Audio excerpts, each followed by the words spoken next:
Many of us out there have discovered the way to a perfect lush lawn is overseeding spring and fall. Now, the most important aspect of the overseed is seed to soil contact and keeping this seed wet for about 2 weeks. Now, in order to solve the problems of keeping the seed wet and keeping the seed to soil contact sufficient, we do a process called top dressing, where we put soil on top of the seed. Now, I've tried a few different methods, like using my hands and kneading the soil in. I've tried using a bow rake. I've tried throwing the dirt with a shovel, and it's all left me with one big problem. You either put too much soil down, or the seed ends up getting pushed around and leaves you with bald spots. Now, I thought to myself, there has to be a better way, and I've seen people using a device called a compost spreader online, so I figured I'd try it out and see what it's all about. Now, sales from compost spreaders that you'll find online have proven that they have a place on the market. But to be honest with you, it's been very difficult for me to want to buy and spend between $200 and $400 on something I'm only going to use a couple times a year. And Landzie has reached out to me even since last year, and I've told him straight up, I just don't see the value in it. So he said, hey, listen, let me prove the worth for you. I'll send you not only the Landzie, and I'll send you one of my direct competitors' products so you can do a comparison and see that we have the best product on the market. So I took them up on the offer, and we're gonna test these out. Now, on the right, we have the Peak Seasons 25A. On the left, we have the Landzie. And at first glance, the obvious thing is the Peak Season is slightly larger than the Landzie. Now, the Landzie came packed really, really well. The box came intact. Everything was nice. Now, the Peak Seasons 25A looked like Ace Ventura manhandled this thing. I mean, it was atrocious. Right off the bat, the Landzie gives you that brand new feeling where everything looks the way that it should. Where the Peak Seasons 25A, it looks like an old product that might have been refurbished. I don't know. The paint job is really, really struggling. Now, in some areas, I've got some surface rust, and in others, the paint's just chipped and scuffed all different which ways. Again, the Landzie just looks new. You can even tell it's been powder coated, and it just gives you that feeling that it's gonna last a long time. Now, there's some fundamental differences between these two machines, and the main one is how they open and close to put in the peat moss or compost. Now, this one you see actually comes with a latch design, which is pretty cool. You know that it's not going to slide open. It's very secure, and it fits really well. When you open the bin, and the one thing is, this is like a Ferrari paint job by consideration to the other product. The paint job is really, really nice. And the sheet opens up really, really easy. It's very wide. Now, the competitor is not so hot. I mean, you can tell the paint job, it's just really, really bad. And this is in 4K, so hopefully you guys can kind of see this, but you can see on the latch, I'm pretty confident I'm even missing the device that latches here too. So we're gonna have to jerry something up, and to spend this much money and to have that happen, not super happy about it. It's got a little bit of surface rust on it, and it's just, I don't know, I wouldn't say beat up. It just seems like it came this way on the factory. You can see the overspray of the paint job on the inside. It's just different. I do kind of like this system where it slides up and down. It's actually kind of nice, but it gets stuck. And sometimes it's easier than others. But again, I'm gonna have to use something to hold it in place. To set either one of these up, it literally takes seconds, and it's really convenient. I mean, you just line this up, get it in there, and boom, holds it right into place, and we're off and running. Now, the nice thing about this one is they were thinking about surface debris and rust. Came with a cap to make things a little bit nicer, but it just takes seconds. I latch this in, get this all nice, and then I find the end, pull the cap off, put it in,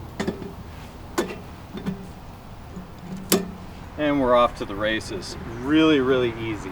That handle, it looks like it's about 2 inches longer than the other handle, but the difference really is in the handle here. It's the holders.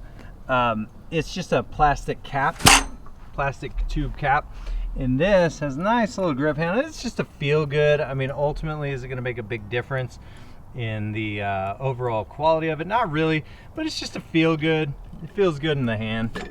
Now, just because everything looks aesthetically pleasing doesn't mean that it's the better product of the two. So we're gonna test these things out. Now, I racked my brain trying to figure out what the best solution was gonna be, and the best thing that I could find is going to Home Depot and Lowe's.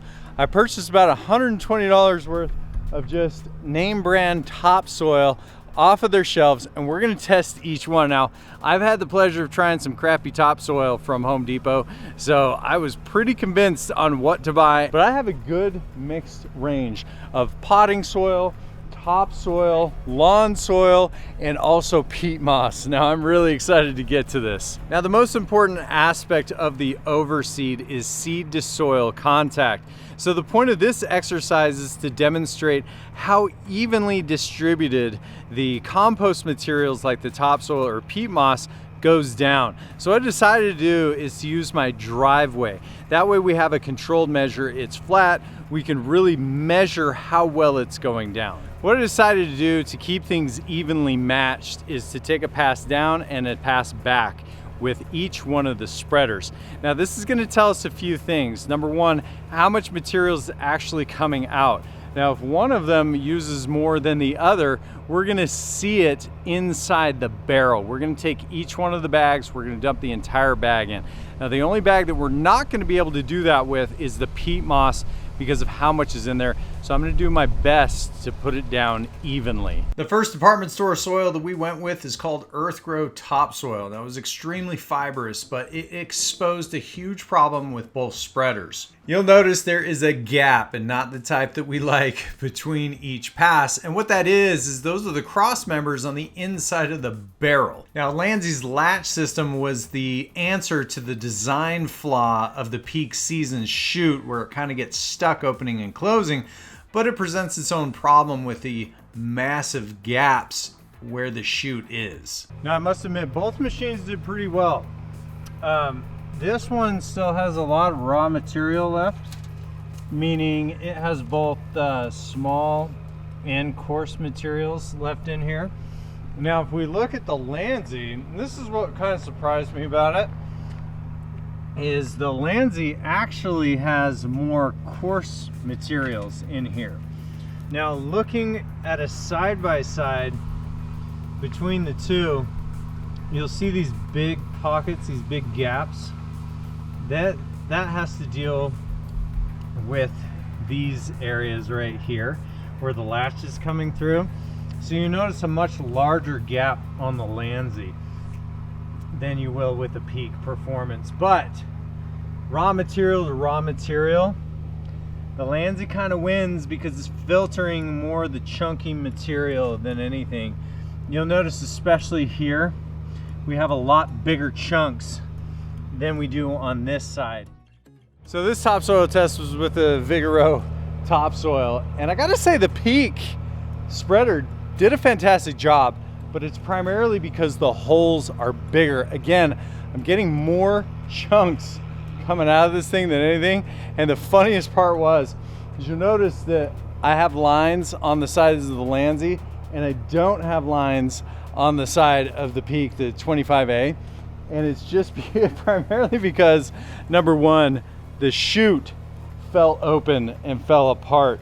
And I got all the rest of the debris here, which it did a pretty decent job, but it was putting out probably 50% more. And that's the only reason why it doesn't have the lines. It does a much better job filtering the debris that's in the chute. I have a lot of chunks that stayed in this chute that I'm actually really satisfied with. The Peak fell apart. What are you gonna do when your $200, $300 compost spreader falls apart? But this, I mean, look at how chunky that is. I mean, that's a lot of materials that it's actually filtering out, so I'm pretty happy with it. Big Rolls Royce. What's up, big buddy? Now, when you get better material, like this material is the best out of all the material we've tested so far, The Peak spreader does a fantastic job. Now, I have to admit, less lines, even spread, but it's got more garbage in it, and that's the dysfunction I have with it. But overall, really happy with it. The more and more I use the Peak, the more and more that latch and the way that the chute opens becomes a problem. The dirt is starting to get stuck in it, where the design on the Landzie, which also causes the problem with the striping and voids, is becoming much less of an issue the better the material we use. So I've learned a couple of valuable lessons, and spreading peat moss with your hands is atrocious. But spreading peat moss with a compost spreader was super easy and beneficial. Biggest problem with peat moss, if you stack it too high, it's going to clump, and it requires a ton of water and actually robs the water. It almost sits on top of the soil like a scab. So you don't want to do that. But with these peat moss spreaders, I'm actually really impressed. Now, both sides, actually fairly even. Now, I must admit, the peat moss was my absolute favorite to spread. Went down really easy, went down extremely even, and I'm going to continue to use it in the future due to the water holding benefits. It keeps the water to the seed. And now that I have a compost spreader that won't put it down too thick, it just makes sense to use the compost spreader with the peat moss. Now, when it comes to using the compost spreaders and grass seeding, the easiest thing you can do is to grab a wheelbarrow, some peat moss, put the peat moss into the wheelbarrow, and you guessed it, we're gonna break the peat moss up and put the grass seed together with it and mix it all up into a slurry. Now, you want to make sure that you get it mixed well and evenly, but you'll find the peat moss breaks up really easy compared to topsoil. Now that we've got everything mixed appropriately, we just simply take the shovel, put everything in the compost spreader, shut the lid, and we are ready to go. Now, I still recommend using a rake and just scuffing the soil surface. It helps the seed to soil contact a little bit better and make sure that the peat moss doesn't get washed out. Now, normally when I do this process, the raking takes me maybe 5 minutes at best. It doesn't take a lot of time, but I end up using a spreader to spread the seed first, and then the time staking issue is then I have to grab the wheelbarrow, I have to grab the dirt or the peat moss, then I have to spread it out either with my hand or I use a shovel, throw the dirt, then I'm using a rake to kind of evenly distribute the dirt over the soil surface, and that's the problem. There's no way I can be careful enough with a rake or even a Levelawn to not push the seed left to right. And that causes uneven distribution of my seed, and then I end up back to my primary issue, which ends up being gaps and bald areas throughout my lawn after the seed finally ends up germinating. Now, it took me a whopping 1 minute to slay 500 square feet of area, and I'm confident that this is evenly distributed. I already have seed in the soil. I don't have to touch it again. And the next thing I have to do is water. Oh man, guys, this is one of those times where I'm gonna have to eat crow a little bit. I've done overseed projects for years, and I've completely avoided using a compost spreader. And to be honest with you, it's one of the best things that I've discovered. It makes this process so easy. It's ridiculous. And the fact of the matter is, it puts the dirt down on top of the seed. So even if you're just top dressing with the compost spreader, it does what it's supposed to in a much more effective and efficient way than I could ever do with my own hands. Now, with that said, once I discovered using the wheelbarrow and putting the seed in the soil and mixing it together, it saved me a ridiculous amount of time. Putting seed down, the wind is blowing, it blows the seed to and fro, but when you mix it in the compost spreader, it goes straight down and it distributes evenly. Now, at the end of the day, I feel like if you're looking for one that is going to last and give you the least hassle, it's going to be the Landzie. If you guys have any questions, comments, or concerns, hit me up in the comments below. Till next time, guys, the Pest and Lawn Ginja. We're slaying lawns.